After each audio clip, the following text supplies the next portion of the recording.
Students, कैसे हैं आप सब। उम्मीद करती हूँ आप लोग अच्छे होंगे। आज आपके वर्षी नंबर 23 है, इसे अच्छे से लेबल कीजिए, डालिए क्लास, सब्जेक्ट, अपना नाम, अपने टीचर का नाम लिख लीजिए। आज हम लोग फिर से मुगल एम्पायर के बारे में पढ़ने जा रहे हैं। तो यहाँ देखिए लिखा है, I got a chance to visit the Humayun tomb during a school picnic. यानी मुझे स्कूल पिकनिक के दौरान हुमायूं टॉम्ब जाने का मौका मिला। Today we collect some more information about Mughal empire Humayun. चलिए, तो आज हम लोग हुमायूं के बारे में कुछ और इन्फॉर्मेशंस को इकट्ठा करते हैं, है ना। ये आपके कौन है? मुग़ल एम्पायर हुमायूं, ठीक है। ये आपके दूसरे बादशाह थे। कौन से? आपके अगर हम बात करें, जो मुग़ल शासक थे उनके दूसरे बादशाह थे। पहले कौन थे? बाबर। बाबर के बेटे हुए हुमायूं, ठीक है। तब यहाँ देखिए आपको एक्टिविटी लिखिए, find out who did build the Humayun tomb. ज़रा खोज के बताइए कि हुमायूं टॉम्ब किसने बनाया है। तो आप लिख सकते हैं हिज वाइफ, जिसका क्या नाम था? इनकी वाइफ, यानी कि आपकी हुमायूं की वाइफ ने बनवाया था। और उनका नाम क्या था? बेगम, BEGUM, बेगम, HAMIDA, हमीदा, BANU, बानो, फिर से दोबारा बेगम, BEGUM, ठीक है। तो आप इसे आसानी से लिख सकते हैं कि बेगम हमीदा बेगम ने, बानो ने इन्हें बनवाया था, ठीक है। और ये किस लिए बनवाया गया था? हुमायूं टॉम्ब है, ये मकबरा है किसका? हुमायूं का, ठीक है। यहाँ पे हुमायूं को दफन किया गया है, ठीक है। कर सकते हैं आप लोग। चलिए आगे चलते हैं, तो पढ़ते हैं हुमायूं के बारे में। तो यहाँ देखिए आप क्या लिखा हुआ है, हुमायूं 1530 to 1540 एंड 1555 to 1556। क्या हुआ बेटा? पहले उन्होंने 1530 से 1540 तक हुकूमत की, लेकिन यानी 10 साल की, है ना, 30 से 40। फिर क्या हुआ? शेर शाह सूरी ने उन्हें हरा दिया था, तो वापस चले गए थे अफ़गानिस्तान। और फिर वहाँ वापस आए 55 में। तो 55 में फिर से इन्होंने हुकूमत शुरू कर दी अपनी, लेकिन 56 में ही इनकी मृत्यु हो गई, ठीक है। कैसे हुई? चलिए पढ़ते हैं। The Mughal did not believe in the rule of premonitories, यानी कि जो उत्तराधिकारी वाला रूल है कि मेरे बाद जो बड़ा बेटा है वही उत्तराधिकारी बनेगा, इसको वो लोग नहीं मानते थे। Where did the eldest son inherit his father's estate, यानी वही बात होगी ना कि जो बड़ा बेटा है वो पापा की सब चीज़ों पे राज करेगा, वो इस चीज़ को नहीं मानते थे। Insist they followed the Mughal and Timur custom of competency inherited, यानी कि वो मुग़ल और तैमूर जो लोग हुआ करते थे ना, उनके पूर्वज जो होते थे, उनका जो रूल था वो वही बांटते थे। और वो ऐसे करते थे, और a division of the inheritance amount all the son, यानी जो भी उनके पास जायदाद होती थी उसको वो सारे बेटों में, सारे बच्चों में बराबर से बांट देते थे। Humayun divide his inheritance according to the will of his father. Same ऐसे ही हुमायूं के पापा ने भी अपने विल को सब बच्चों को बराबर बांटा, ठीक है। अकॉर्डिंग टू द विल बांट दिया उन्होंने। His brother were each given a province, यानी कि अब क्या हुआ, उनके ब्रदर जो थे बड़े भी थे और ताकतवर भी थे, है ना। लेकिन क्या होता है ना बेटा, ये फिर आपस में ही लड़ते हैं, है ना, और फिर जो जीतता है वो जीत जाता है। खैर, यहाँ देखिए क्या लिखा था, ambitious of his brother Mirza Kamran weakened Humayun caused against Afghanistan competitor, ठीक है। यानी कि मिर्ज़ा कामरान जो थे उन्होंने उसको क्या कर दिया था? वीक कर दिया था, ठीक है। शेर खान डिफेक्ट हुमायूं एंड चौसा। अब क्या हुआ?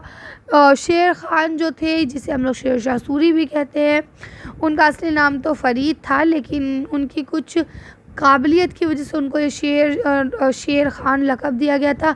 बाद में जब वो बादशाह बने तो शेर शाह कहलाने लगे, है ना। तो हुमायूं को उन्होंने हराया था चौसे में, 39 में, और फिर 40 में उन्होंने कन्नौज में उन्हें हराया था। इसके बाद वो क्या हुआ, वहाँ से उन्हें भागना पड़ा। कहाँ? ईरान।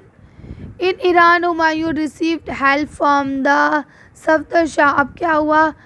ईरान पहुंचने के बाद उसने सफदर शाह की मदद ली। ही रिकैप्चर्ड दिल्ली इन 1550, और उसने 1515 में दोबारा से दिल्ली पर कब्ज़ा कर लिया। बट दैट नेक्स्ट ईयर, लेकिन अगले ही साल उसकी मृत्यु हो गई after an accident this building, एक बिल्डिंग के अंदर बाय एक्सीडेंट उसकी डेथ हो गई। आगे लिखा है the Afghanistan the Afghan rule शेर शाह सूरी। अब यहाँ पे अफगानी रूलर थे, क्या नाम था उनका, शेर शाह सूरी। कैसे बने चलिए देखते हैं। यहाँ लिखा है the original name of Sher Shah Suri was Farid and his father was small jagirdar of Jaunpur. अब बोलते हैं कि शेर शाह का असली नाम जो था वो फरीद था और जो उनके फादर थे वो एक छोटे से क्या थे, जागीरदार थे, कोई वो बहुत बड़े आदमी या बादशाह नहीं थे। His patron named his शेर Khan when he killed a lion. फिर जो उस दौर में इनके बड़े लोग रहे होंगे उन्होंने इसका नाम शेर खान रखा। क्यों रखा, इसने एक शेर को अकेले मार दिया था। Sher Shah paid a lot of attention in expand the empire promoting commercial and improve the communication system. जब शेर शाह बादशाह बन गए तो उन्होंने बहुत सारी चीज़ों को चेंज करा, कॉमर्शली जो प्रमोशन किए है ना, कम्युनिकेशन स्किल्स को बढ़ाया, ये सारी चीज़ें उन्होंने बढ़ाई। एंड ओल्ड रॉयल रोड यानी जो एक पुरानी रोड थी leading to Sonargaon was repaired by Sher Shah, वो उस रोड को शेर शाह ने ही रिपेयर कराया। Which for a long time was called great trunk road, और बहुत लंबे समय तक इसे ग्रैंड ट्रंक रोड के नाम से जाना गया। Sher Shah built a total of 1700 सराय, उन्होंने 1700 सराय बनाए थे। सराय आप लोग समझते हैं ना, जिसमें लोग रहते हैं, मतलब जिनके पास घर नहीं होता या जो मुसाफिर होते हैं वो रात में वहाँ रुकते हैं, उन्हें खाना पानी सब चीज़ें वहाँ मिलती हैं। During the siege of the fort Kalinjar in 1545 Sher Shah dead due to the accidentally cannon blasting। अब बोलते हैं कि शेर शाह अपने कलिंजगंज में 1545 में क्या कर रहा था, एक बिल्डिंग सही करवा रहा था, जो उसकी रिपेयरिंग का काम हो रहा था, जिसमें सडनली एक तोप फट गई और तोप के फटने के कारण उसकी मृत्यु हो गई। तो उम्मीद करते हैं तक समझ में आ गया होगा। अब यहाँ एक्टिविटी 2 दी गई है। Which tradition did the Mughal use was exercise which traditional is follow for choosing successor in politics today. अब बोलते हैं कि जो हुमायूं थे है ना, उनके मुगल्स जो थे मतलब वो कौन सा तरीका अपनाते थे अपना उत्तराधिकारी चुनने का, और आज के दौर में कौन सा तरीका अपनाया जाता है। चलिए इसका आंसर देखते हैं। देखिए यहाँ से आप लिखेंगे today the same tradition is followed for choosing the successor, यानी कि अपने उत्तराधिकारी को चुनने के लिए आज हम लोग यही प्रोसेस अपनाते हैं।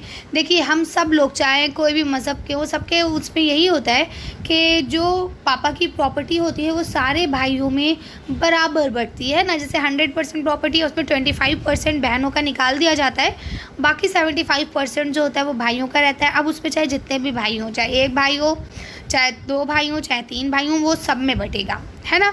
तो इसी तरह से ही होता है। लेकिन इन पॉलिटिक्स, अगर हम पॉलिटिक्स की बात करें तो पॉलिटिक्स में उत्तराधिकारी ऐसे नहीं चुना जाता है, वहाँ इलेक्शन के थ्रू चुना जाता है। वहाँ ये नहीं है कि आज केजरीवाल अगर सीएम है तो कल केजरीवाल का बेटा ही सीएम होगा, ऐसा नहीं होता है। बल्कि केजरीवाल आज सीएम में हो सकता है कल ही केजरीवाल सीएम ना हो, है ना। जो जीतेगा, जो अच्छे काम करेगा, जिसको जनता के ज़्यादा वोट मिलेंगे, वो ही हमारा अगला सीएम होगा, है ना। तो यहाँ पे ऐसा नहीं है कि जो बाप है, बाप के बेटे, बेटे के उनके बेटे, ऐसा यहाँ पे नहीं होता है। तो मैंने दोनों तरह से लिखा दिया है क्योंकि उन्होंने राजनीति कहा था, अब मेरे समझ में नहीं आ रहा था, तो इसलिए मैंने एक कहते हैं ना लेमैन की उसमें डेफिनेशन क्या होती है, एक आम आदमी, एक आम नागरिक के उसमें कैसे चुना जाता है वो भी बता दिया, और एक पॉलिटिकल लीडर के रूप में कैसे चुना जाता है, दोनों तरह से मैंने आपको बता दिए। ठीक है, तो आप लिख सकते हैं। चलिए आगे पढ़ते हैं। देखिए यहाँ लिखा है स्टेट वेदर ट्रू और फॉल्स। यहाँ लिखा है Humayun defeat Sher Shah Suri during the wars of false. Humayun ने नहीं हराया था, शेर शाह सूरी ने हुमायूं को हराया था। Humayun was dead during the siege of the fort कलिंजकुंज रॉन्ग। वहाँ पर शेर शाह सूरी मरा है, न कि Humayun. Babur was the first, Babur are the father of Humayun, true.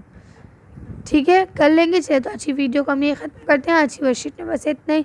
अगर आपको हमारी वीडियो पसंद आई हो तो प्लीज़ इसे लाइक और शेयर करें। अगर अभी तक आपने हमारे चैनल को सब्सक्राइब नहीं किया तो प्लीज़ मेरे चैनल को सब्सक्राइब करें। Thank you for watching.